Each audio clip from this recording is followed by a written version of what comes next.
想你的话，那我就一辈子吃糠咽菜，穿粗布麻衣，变成一个丑女人了。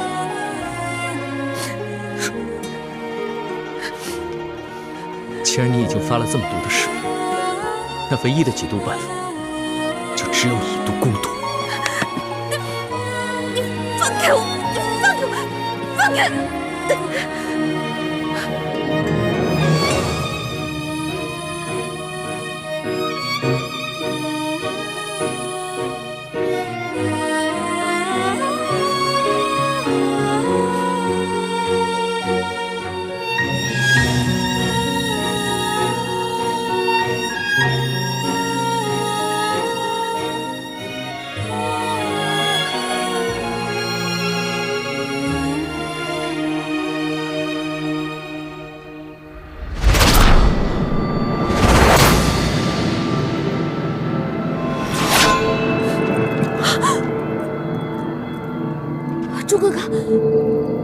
朱哥哥，你答应过我的，也不会杀陆小弟的。可你也答应过我，会心甘情愿地嫁给我，一心一意对我。欢梅，其实你昨夜走了，就不该回来，不该给我希望，又马上让我绝望，不该把我最幸福的一刻变成最耻辱、最伤痛的时刻。对不起，对不起，对不起，朱哥哥。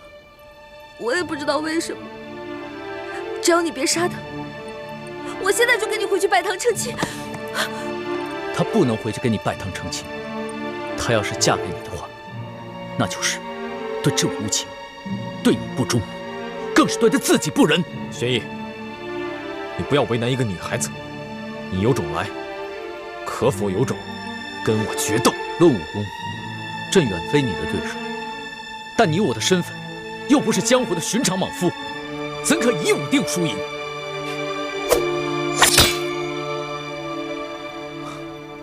若你我争的是天下，自然不该以武论输赢。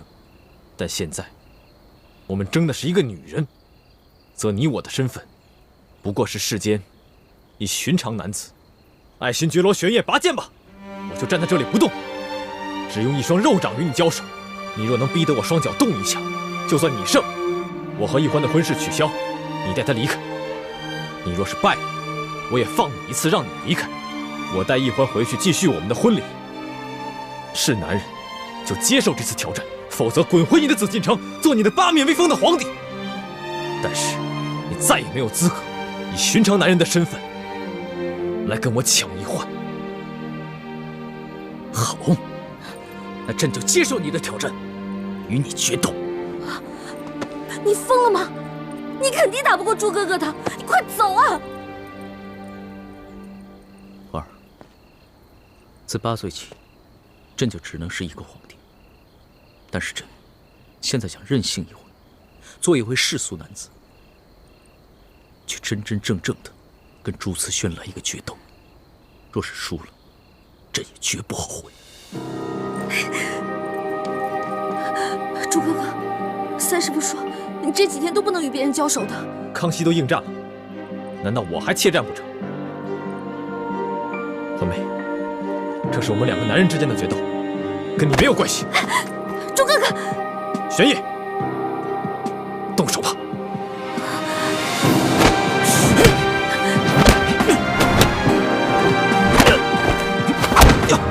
陆小弟，朱哥。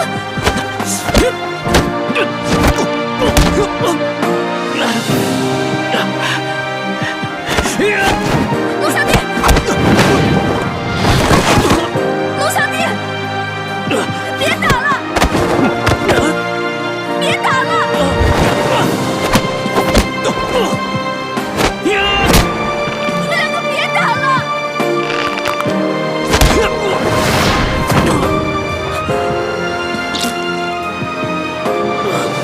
玄烨，你现在明白了，做皇帝，你或许比我强，但做男人，你永远比不上我。所以，你还是认输吧。绝不认输！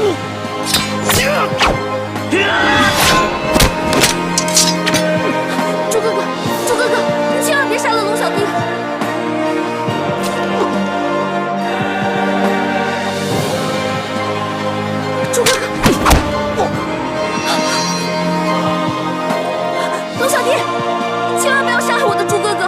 此轩认输吧。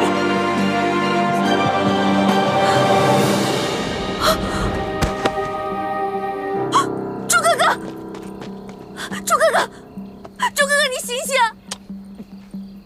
朱哥哥，朱哥哥，你醒醒啊！朱哥哥，朱哥哥，朱哥哥，花儿，他已经输了，你跟朕走吧。不，他是因为我逃了婚，练功的时候走火入魔了，他私下放了我，犯了蒙规，所以受了鞭刑60下。现在和你决斗，又加重了伤疾，否则在平时，纵使有10个你也打不过我朱哥哥的。朱慈轩身受重伤，还要跟朕决斗，如此意气用事，怎么能成就大事？那你呢？孤身一人前来寻我，难道不是意气用事吗？花儿，朕不是意气用事。出来吧！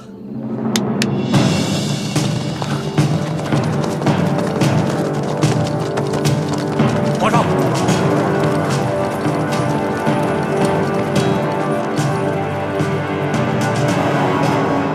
原来你早就安排好了。花儿，朕想做你的男人，但是朕更是大清的皇帝，朕在任何时候都不能意气用事。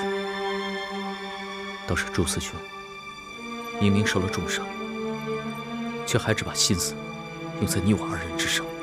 他过来的时候，没有发现林中有埋伏。那你现在想干嘛？你想杀了我朱哥哥吗？花儿，朕不想骗你。你和朱慈轩，朕必须带走一个。如果你今天不跟朕走的话，那朕会将朱慈轩带回去打入天牢。有太皇太后在，朕无法保他不死。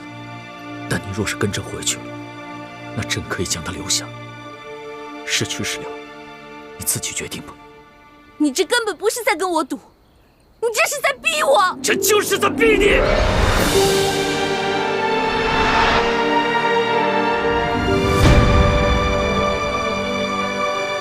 因为朕输不起，朕不能没有你，朕更不能眼睁睁地看着你去嫁给朕最大的敌人。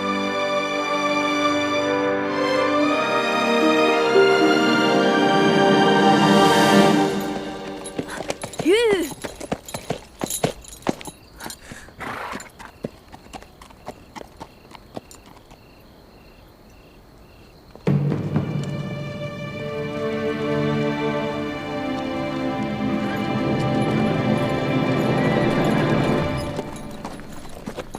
易欢，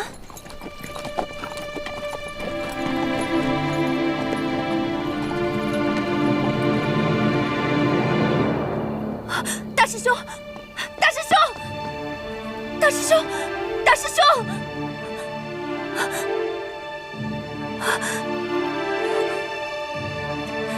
我还是先把你送回去。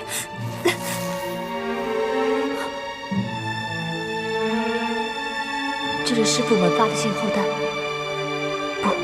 不行，我不能带大师兄回去。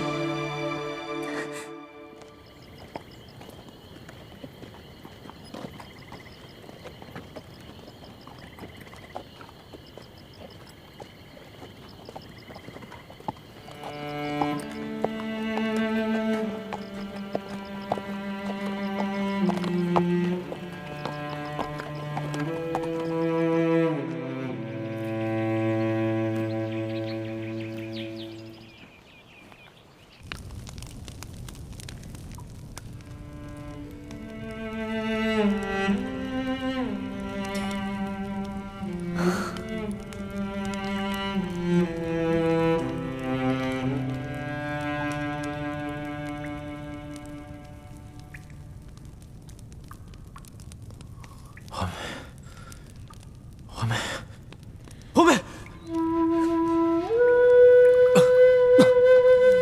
大师兄，你醒了。你醒了，大师兄。怎么样了，大师兄？好点了吗？倾城，我这是在哪儿啊？大师兄，你昏迷了3天3夜，都快把我急死了。你昏迷前是不是跟人交手了？你忘了三师父的嘱咐，在你伤好之前不能交手，不然你的伤会缠绵不愈的。欢妹呢？欢妹现在不在这儿，师父们在找你，还发出了信号弹。我没有把你带回去，因为我怀疑咱们明珠谷可能有内奸，所以康熙才会这么快就……我不想知道内奸是谁，我现在什么都不关心，我只想知道欢妹去哪儿了。大师兄，她是不是跟康熙回宫了？大师兄，你别这么激动啊！你告诉我，她是不是跟康熙回宫了？好，我告诉你，你可别太激动啊。那天我打算永远离开你们，可是我离开山庄没有多久，我发现天空中有孔明灯，我就猜到是康熙去找易欢了，就悄悄跟了去。结果我看见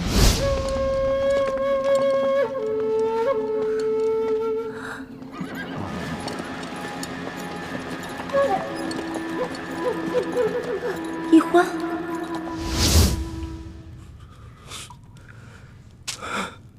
为什么？为什么？他为什么要跟康熙走？为什么要骗我？为什么要这样子羞辱我？为什么？为什么？为什么？大师兄，为什么？大师兄，为什么？哭出来了，心里就会好受。为什么？为什么？不要！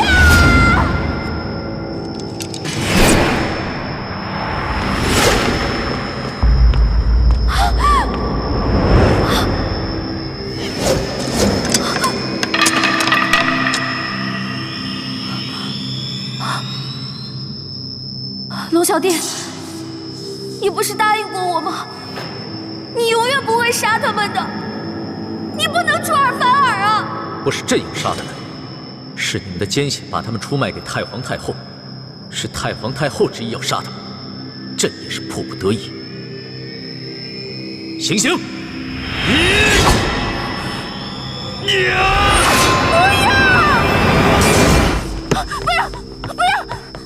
师叔姑娘，你怎么了？哦，我没事，做了个噩梦。先下去吧。是。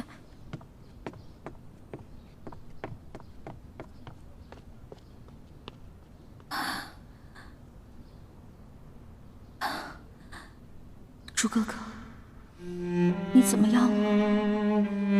你现在是不是很恨我？以为我无情无义的抛下了你，跟着康熙走了呢？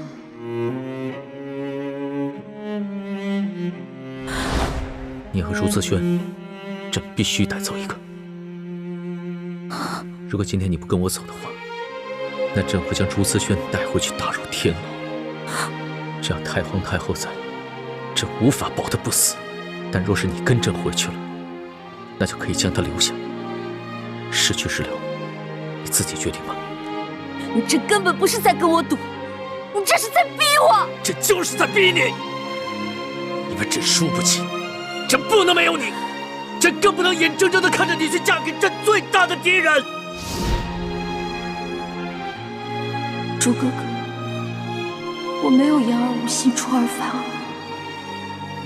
我一来是为了救你，二来是为了查清龙小弟为什么能对我们这边的情况了如指掌。我们明珠谷是不是还有奸细？你能原谅我？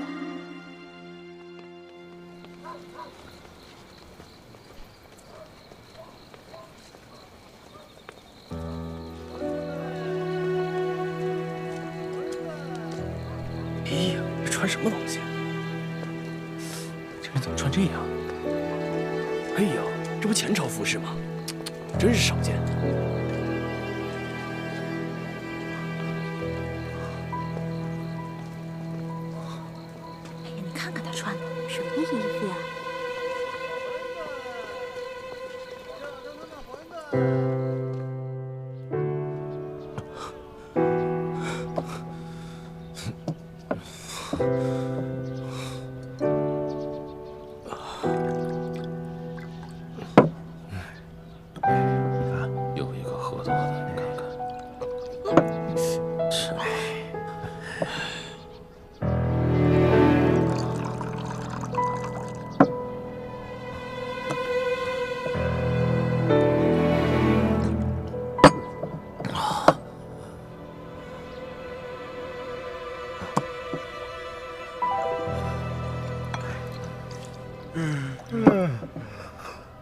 儿，拿酒来。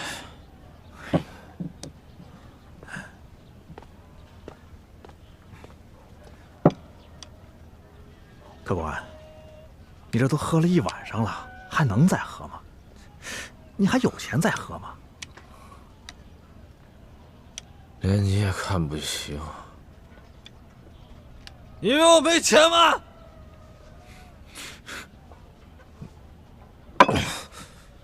够了吧？够了，够了，够了，客官，只要您觉得小店的酒好，您随便喝啊。倒下去。啊！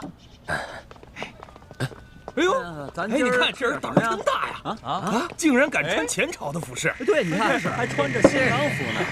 哎，咱们走，哎，来，你们说这人会不会是乱打啊？哎，要真是乱打，岂敢穿着前朝服饰公然上酒楼来招摇？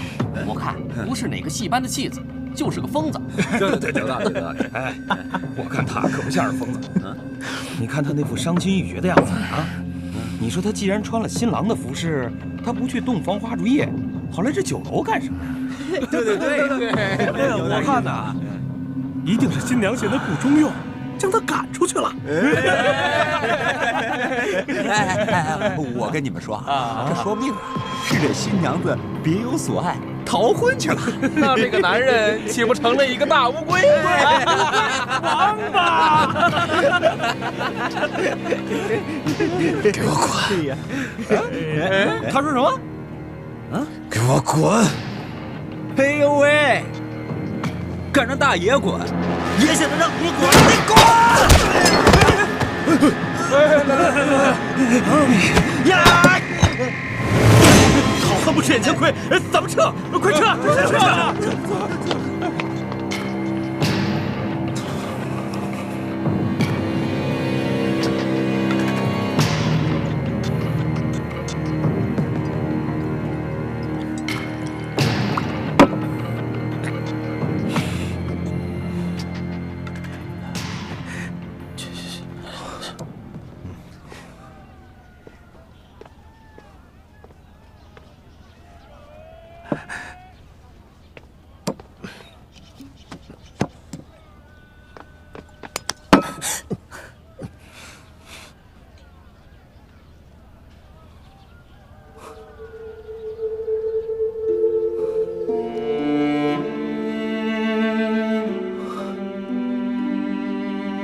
是你呀！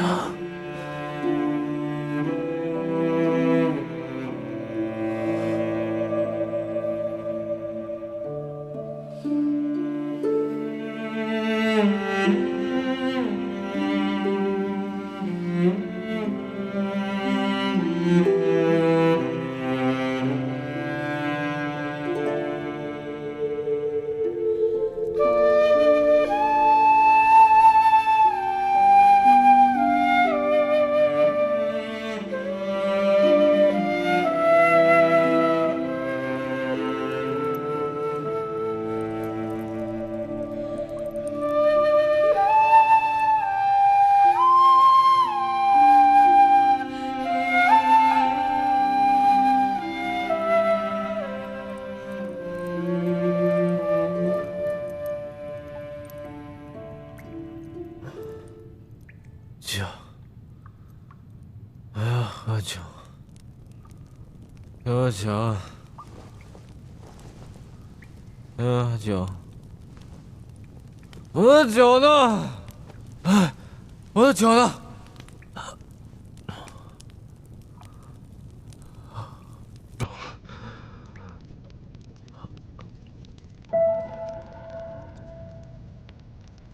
惠美。你回来了。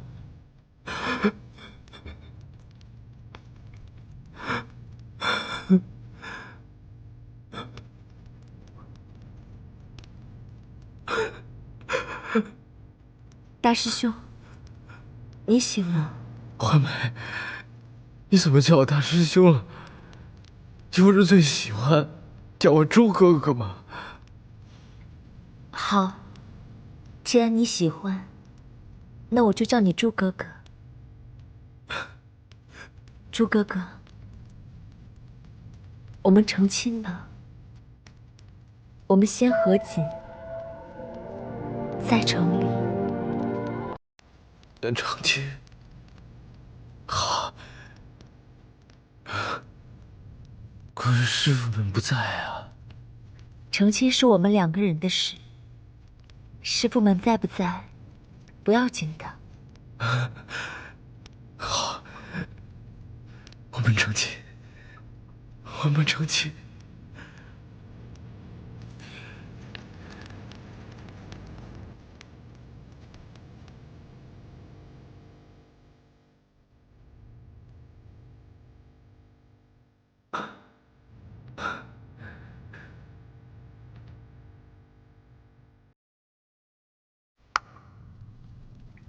终于等到这一天了，我真的好开心，好欢喜啊！朱哥哥，我也是。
秦城亲眼所见，他们一起走了。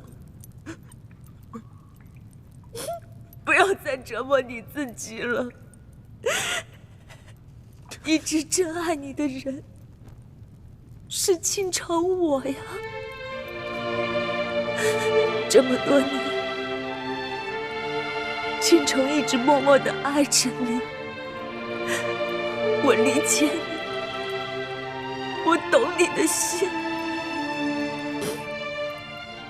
大师兄，就让我嫁给你，做你的新娘，一辈子和你在一起，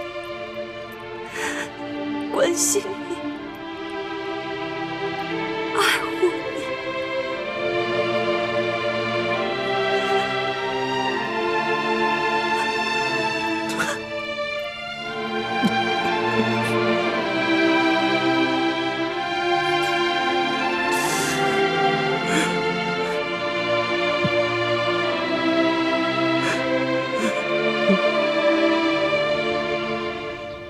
皇上本来跟哀家说的好好的，只是为了收服人心，才暂时呢放了朱自全等人。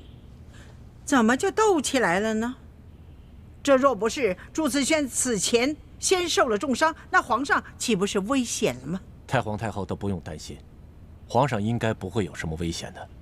奴才已经做了周密的安排，一发现有什么情况不对，他们会立马冲出来保护皇上的。你还有脸说呀？啊，如此大事你都不来向哀家禀报啊？你还不加以劝阻啊？就这么由着？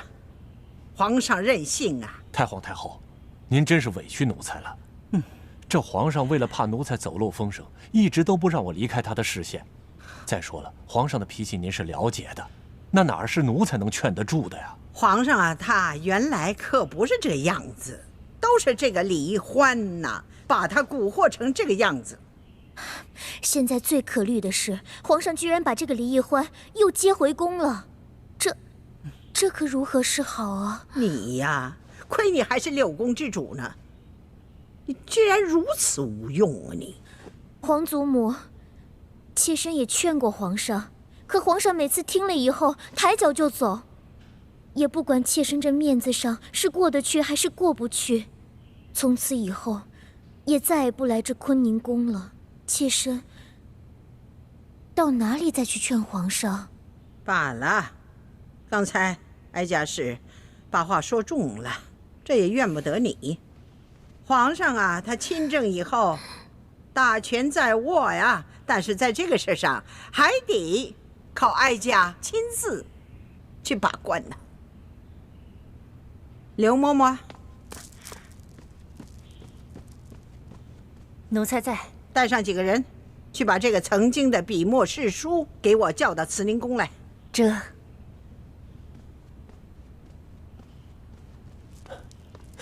太皇太后啊，您要见着李易欢，那奴才也不方便待在这儿了，奴才就先告退了。万一要是传到皇上那儿，皇上会怪奴才多嘴的。你也去吧，以后再有什么事情，还得要你及时向哀家禀报啊。这皇上真的身边不能缺少像你这样的忠心耿耿、不怕给皇上纠错的人呐。多谢太皇太后，奴才告退了。奴才告退。哎呦，这个李欢呐，居然还敢回来，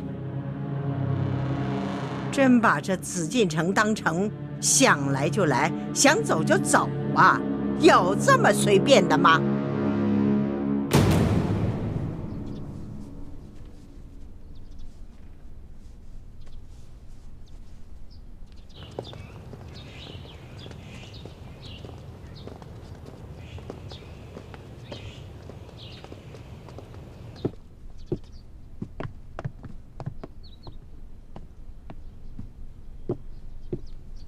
是舒姑娘，太皇太后懿旨，宣您去慈宁宫问话。这个老太婆宣我前去，一定是想杀我，我可不能这样傻乎乎的去送死。好呀，我正好也想向她老人家请安呢。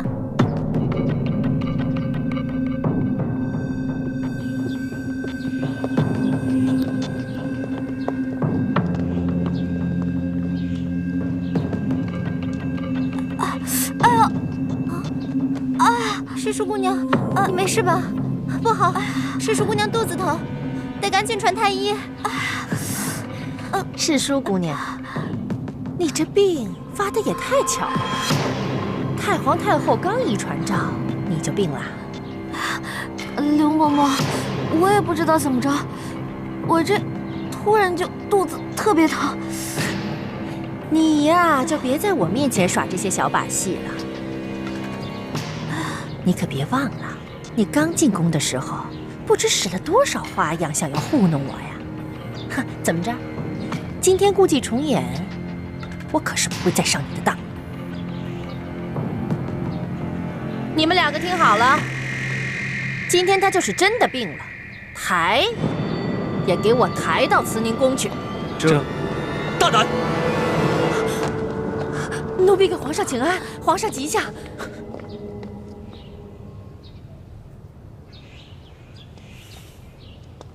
传太医，这刘嬷嬷，你的胆子很大呀，居然敢对世淑姑娘如此无礼！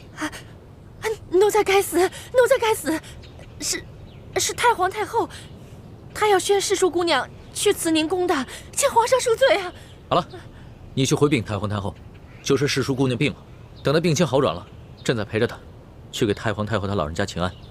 是。走。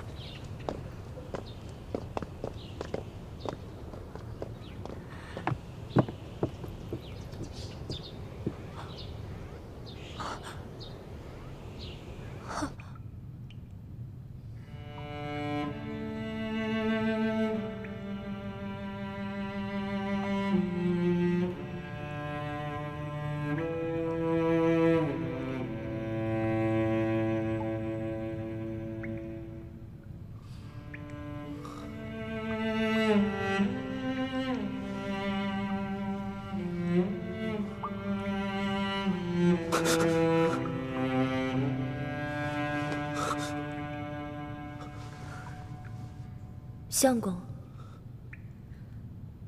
你怎么了？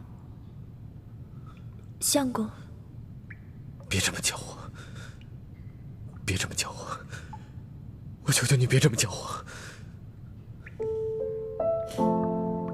我们已经成亲了，我不叫你相公叫什么？你还应该叫我娘子呢。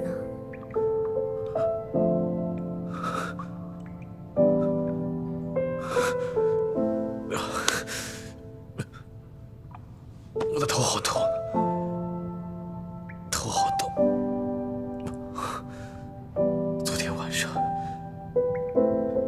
就是一场梦，昨天晚上就是一个梦，对不对？不对，昨晚不是梦，昨晚都是真的。我们行过礼，入过洞房，我们现在已经是夫妻了呀。我竟然背叛了小师妹，我还有什么资格去爱她啊？还有什么资格去爱她？相公，你没有背叛她，是她先背叛了你。她逃了你的婚，跟着康熙走了。她带给你作为一个男人最大的耻辱。她现在已经是康熙的女人了，不可能再回来了。不会的。王妹不会骗我的，她跟康熙回宫是有苦衷的，她不可能嫁给康熙的，她不可能这么对我。相公，你醒醒吧！你看看你背后的伤，这都是你为他才受的鞭刑。你的伤还没有痊愈，你就忘了疼吗？难道你又忘了他任由你昏迷在荒山野岭，自己自私的跟着康熙走了，去追寻他自己的爱情，根本就不顾你的感受。别说了，别说了！你不要再自欺欺人了！别说了，别说了，你别说了！别说，别说了！你不要叫我相公，我也没办法把你当我的娘子。我的心里只有环妹，只有环妹，再也装不下其他的人。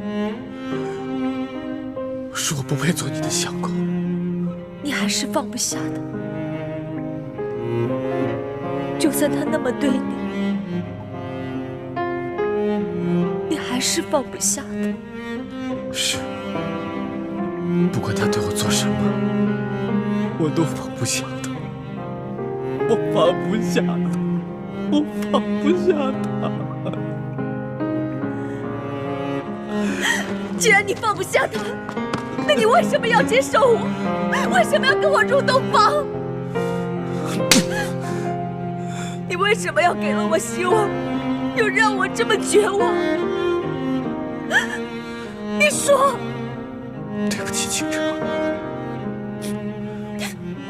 我真的放不下他。我对你来说，就是一具空壳，就是一个行尸走肉。你跟我在一起不会幸福的，而且我不能将错就错，否则环梅只能去跟着康熙了，我会害了她一辈子。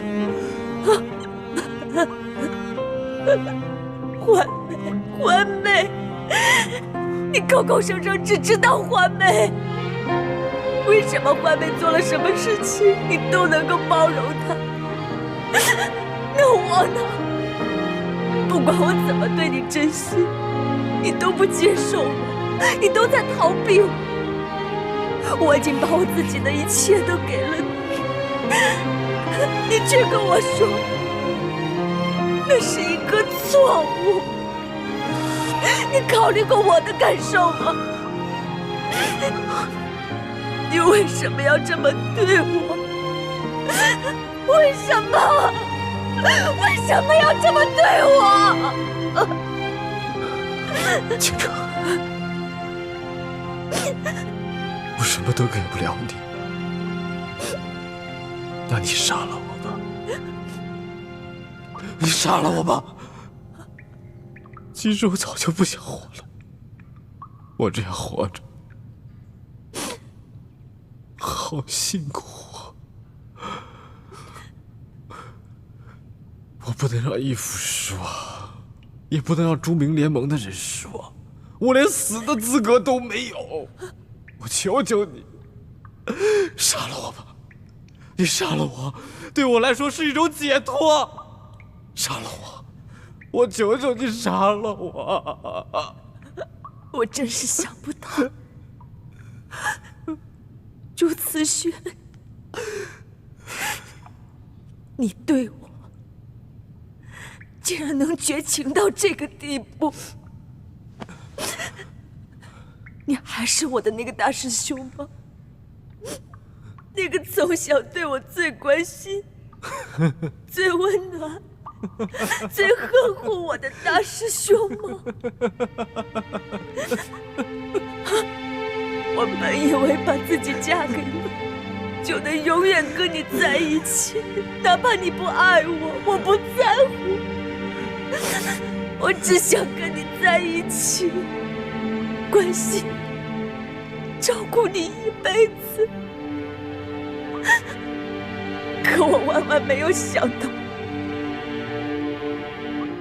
你居然对我说，你宁愿死，都不愿意接受我。对不起，对不起。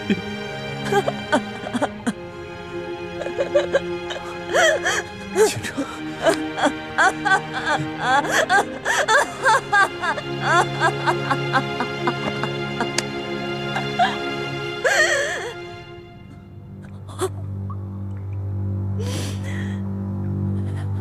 我薛倾城今日对天盟誓，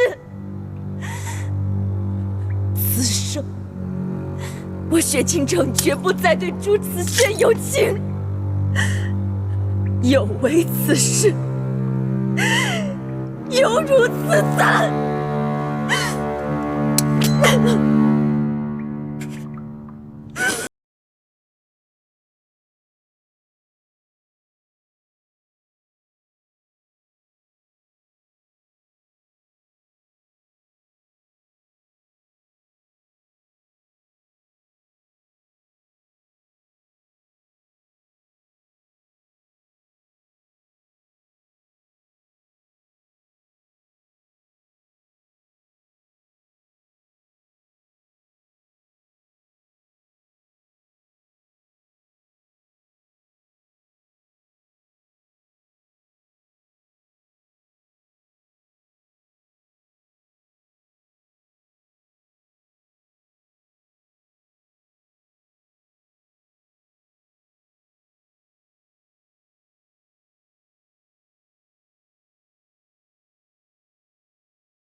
世淑姑娘脉象很好，没有什么病啊。胡说！世淑姑娘明明很难受，怎么会没病呢？她的身体要是出了问题，你担得起吗？那臣先开几副调养身子的药吧。这就对了嘛。世淑姑娘啊，她的病很严重，明白了吗？臣明白了，臣明白了。那臣这就去煎药。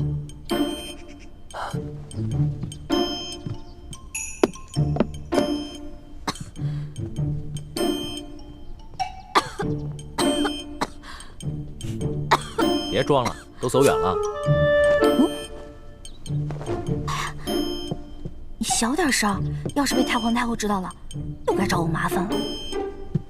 你放心吧，太皇太后那边有朕担着呢。虽然这么说，可是我还是有点害怕，还是有点担心。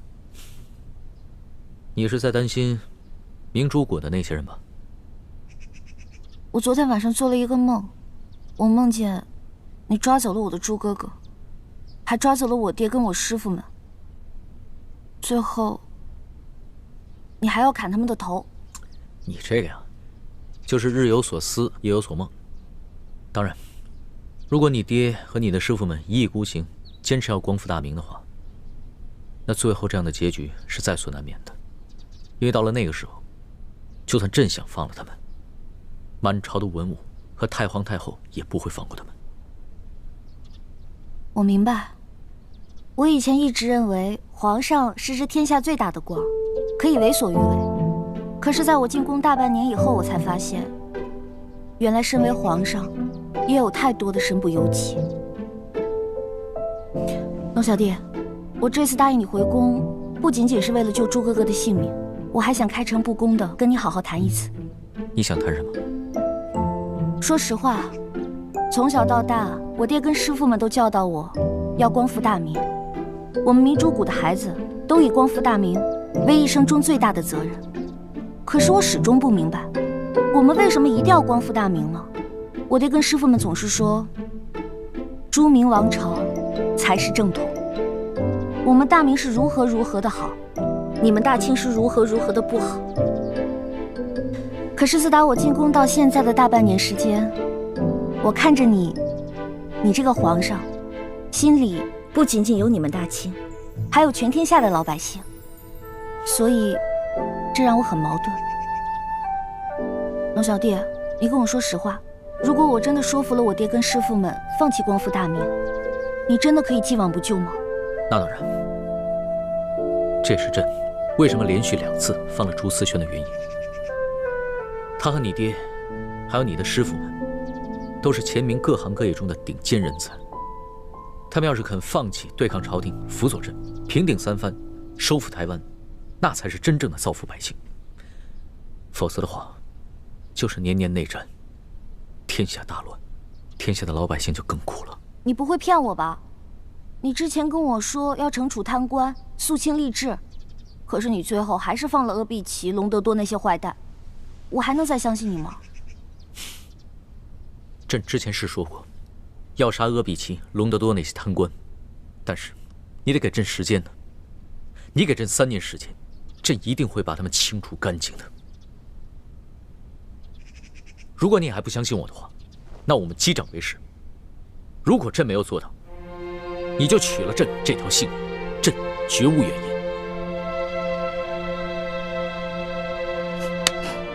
我相信你，龙小弟。不过，你也得给我时间。我觉得要说服我爹跟师傅们放弃光复大明，这比你诛杀阿碧琪、隆德多那些坏蛋要更难一些。朕明白。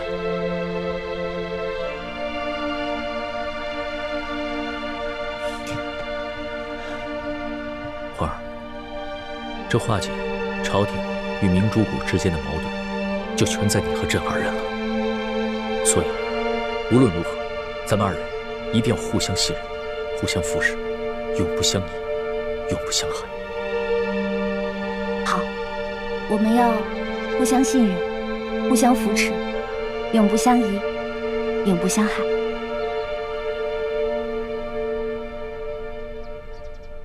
皇上说诗书姑娘她病了，等诗书姑娘身子好了，再来拜见太皇太后。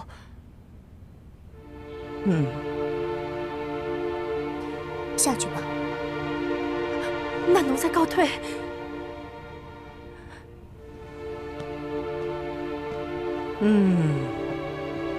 这当您连女色误国之事要重蹈覆辙了吗？皇上吉祥。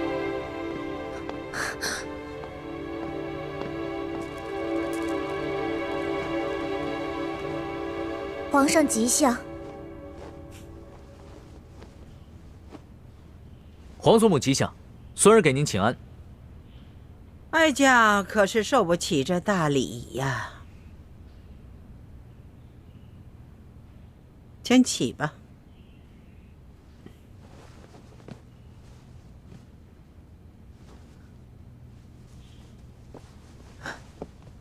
皇祖母，您先别生气。孙儿知道您心里不痛快，所以特意赶过来，给您请安，顺便说几句心里话。你都把人接进宫里来了，连哀家都不能碰，你还有什么话好说？皇祖母，您知道孙儿为什么要把奕欢给请回来，而奕欢为何又肯随朕回来吗？告诉你吧，这李奕欢随你回来，他是为了自己的未婚夫朱子轩，而不是为了你。你呀，想想你皇爷爷和皇阿玛的结果，你都不该如此糊涂。爱新觉罗的子孙不该如此荒唐啊，不该如此为所欲为呀！皇祖母，切勿伤心。孙儿不是皇阿玛，也不是皇爷爷。孙儿心里虽然爱着奕欢，但是孙儿不肯忘了自己是爱新觉罗的子孙，是大清的皇帝。孙儿绝不会放下身上的重担，为所欲为的。那你为何要接他进宫啊？皇祖母，孙儿想要劝降李定国等人归降大清，若是能兵不血刃就瓦解反清联盟，那岂不是为国为民的大幸事？而这奕欢就是最好的突破口。只有通过奕欢，朕才能了解到李定国等人最真实的想法。朱明王朝有什么好？他们为什么要反清？也只有通过奕欢，朕才能让李定国等人知道朕最真实的想法。朕是一个怎样的皇帝，要打造一个怎样的太平盛世。哎呀，皇上啊，你太一厢情愿了。你要知道，这个李定国是前明残党余孽、顽固不化的头目啊，怎么可能轻易被你感化呢？再说这李奕欢，他分明是跟你假心假意，目的是要得到你的信任。皇祖母，奕欢绝非你所想的那样。奕欢他单纯善良，没有什么野心。他心里所关心的，不是这个天下到底是姓朱还是姓爱新觉罗，他心里面所关心的是这天下百姓的疾苦。而且，他对朕的真心，朕能感受得到，还有他对朕的情谊和对朕殷切的期许。他这次随朕回来，不仅仅是为了救朱慈轩，而是为了和朕联手，劝降李定国等人，化解朱明联盟对大清的仇视。皇祖母，请您相信孙儿，也相信奕欢，再给我们一些时间吧。哎呀，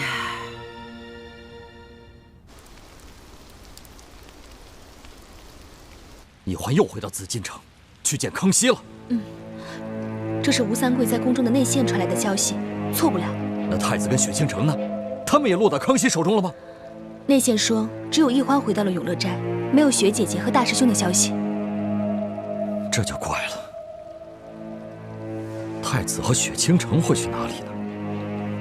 如果说倾城为情所困，悄悄走了，那还说得过去。可是太子不该就这样悄无声息的没有消息。他有什么行动，一定会向我们先行报告的。那会不会是太子看奕欢回宫去找康熙了，所以也潜回宫去找奕欢？此事事关奕欢的名节，还有太子的尊严，所以他不愿意告诉我们这些师长。唉，真没想到，这奕欢，他居然是非不明，敌我不分，真是让人痛心呐！大师父，奕欢虽然任性，但还不至于是非不辨，敌我不分。我想她不想嫁给大师兄，只是因为她心里还放不下康熙，不能一下子把和大师兄的兄妹之情转变为男女之情。还有，你说，她真要是糊涂到抛下我们这些亲友，主动回宫找康熙，那我还真不信。也许，她是有什么自己的原因呢？还能有什么原因？她本来在山庄好好的，突然间人就不见了，一定是回到紫禁城去找康熙了。她这么做，怎么对得起她死去的娘亲？怎么对得起我们这些师长？怎么对得起她自己的身份？晋王，奕欢从山庄回去皇宫，而太子至今下落不明，这些事情都很蹊跷。难道我们山庄内部也有倾听的奸细？啊？什么？除了唐一手，还有奸细？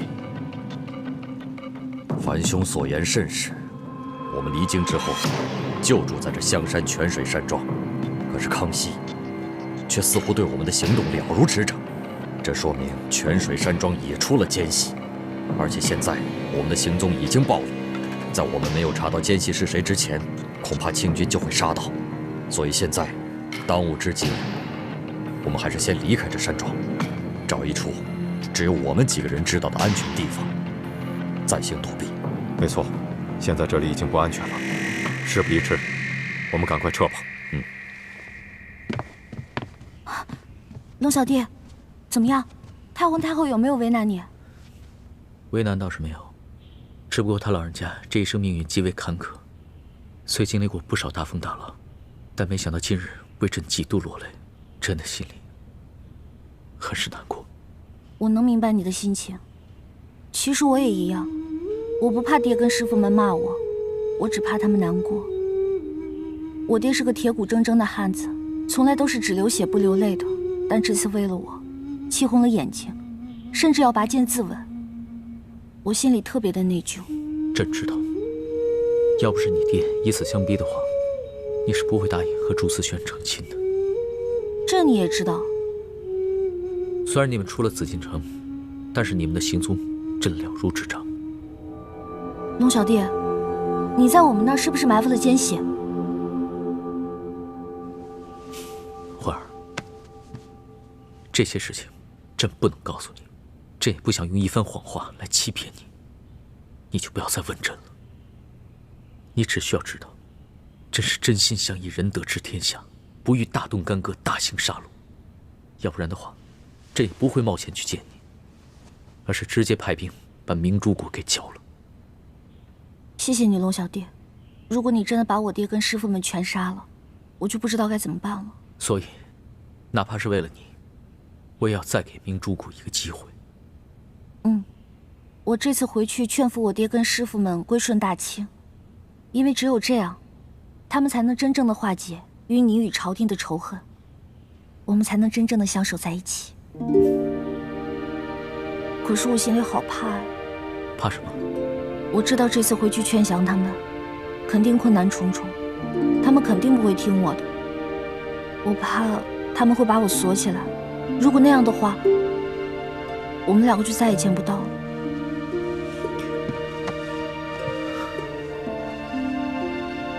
朕的心里也是很怕，怕再也见不到你。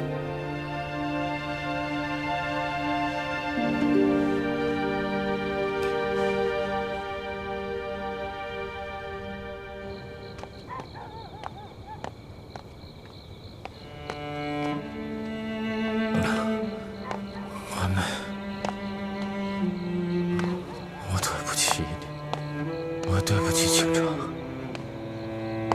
像我这样的人，根本就是一个禽兽。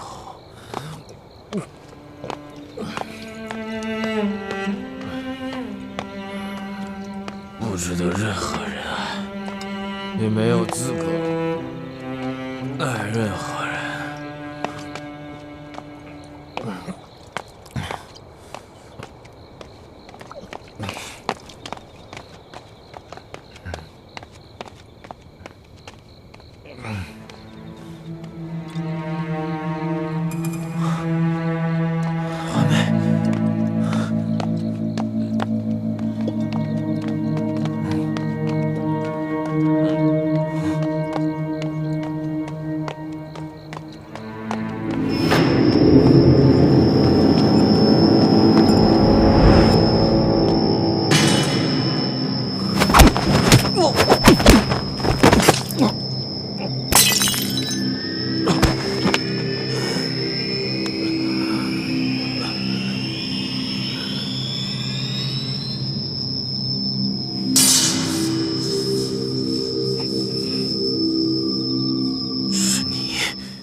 动手吧。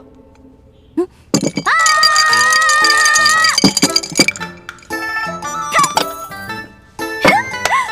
赢了！来，龙小弟，喝完这杯还有3杯，不许赖账啊！龙小弟输了，龙小弟又输了，喝，必须得喝！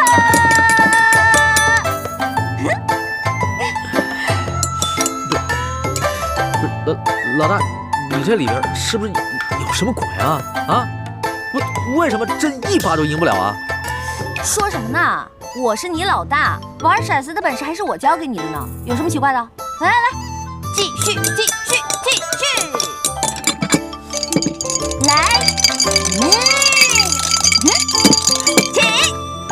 起，我又赢了，不好意思。小心点，你已经喝多了，要不然奴才扶着您回房休息。那些折子咱明儿再看。就是啊。不行，皇上您小心点。朕要看。哎呦，小心！李公公，要不然这样吧，你去给皇上端碗醒酒的汤来，我来照顾他。好，好好照顾皇上啊。没问题，去吧。好，小心一点。哎，罗小弟，你干嘛去？这边，这儿。快点。好了啊，慢点啊，慢点。走。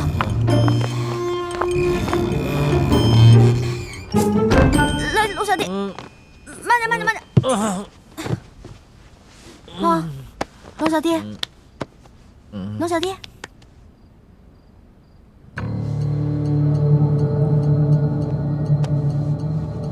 龙小弟，你先睡会儿啊。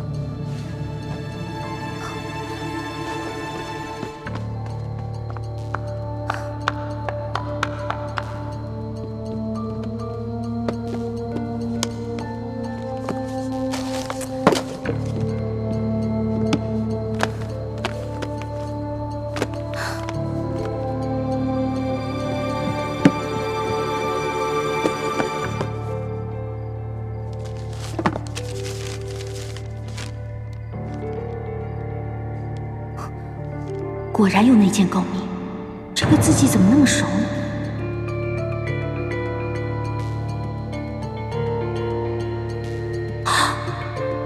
难道是他？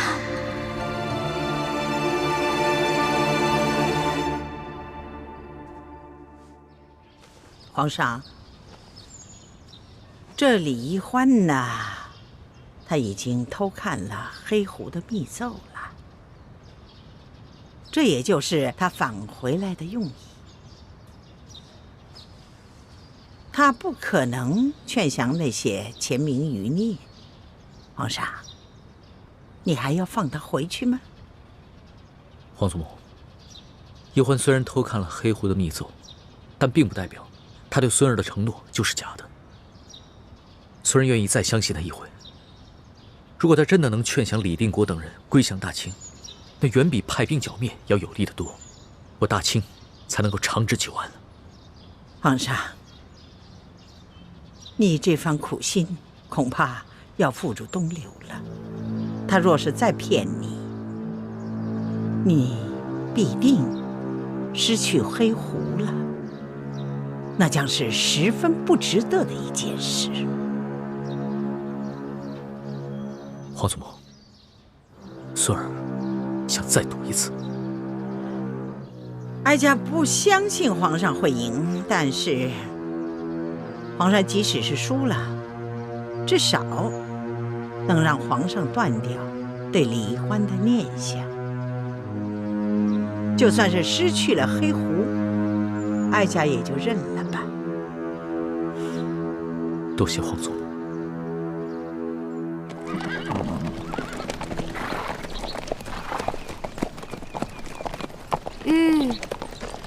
龙小弟，就送到这儿吧。出城有点远，我怕往前走太危险了。行，那朕就送你到这儿，朕等着你的好消息。嗯，我一定尽力说服我爹还有师傅们，但是你也知道，他们很固执的，我没有把握真的说服他们。朕明白。不管怎么样，只要你尽力，那朕也就满足了。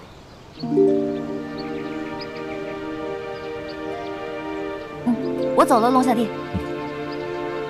这，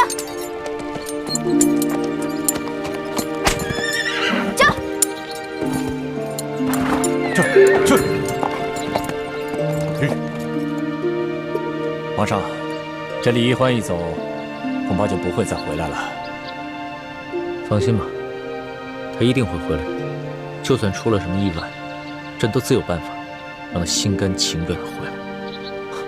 皇上英明，原来一切尽在皇上掌握之中。走。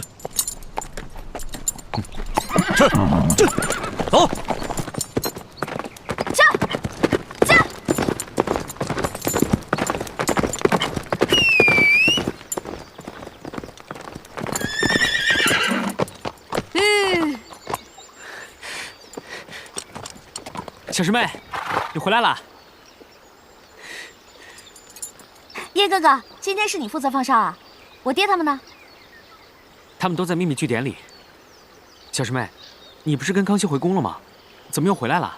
因为我舍不得你们啊。你看，这是你给我的金镯子，我一直戴在手上呢。哎，这镯子上面怎么有一道裂痕啊？我看看。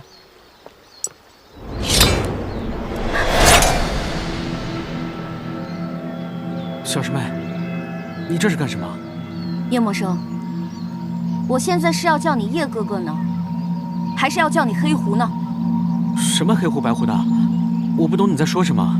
你别再给我装了，我已经全部都知道了。你跟你爹是鳌拜派在我们明珠谷的奸细。你凭什么怀疑我跟我爹是鳌拜派来的奸细啊？那日我跟朱哥哥埋伏在鳌拜府，本来想跟踪那个奸细。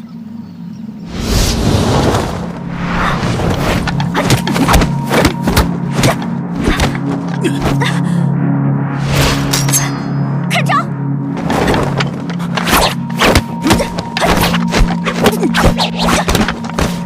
你抓不住他，快回去吧！好汉饶命！好汉饶命！武功这样差，还敢逞能？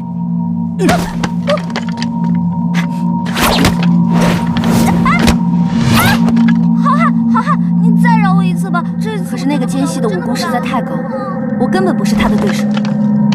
他本可以杀了我，可他看清楚我的脸以后，却莫名其妙地放过了我。所以当时我就在想，我跟他肯定是认识的，并且有一定的情谊。后来朱哥哥告诉我，那个人是武师傅唐一手，我也就相信了。可是那时，在平西王府，金钥匙不可能在唐一手的手上，唐一手也并不是什么鳌拜的奸细。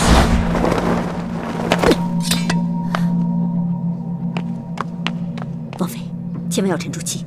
二公子，六师傅万万没有想到，吴家二公子跟王妃中了呆入木鸡散，不能动也不能说话，所以他只好撤销了解救吴家二公子的计划，从屋顶逃了出去。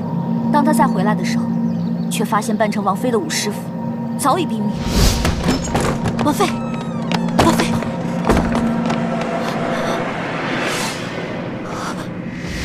六师傅说，唐一手不是他杀的，那么凶手另有其人，而这个凶手才是真正的鳌拜的奸细。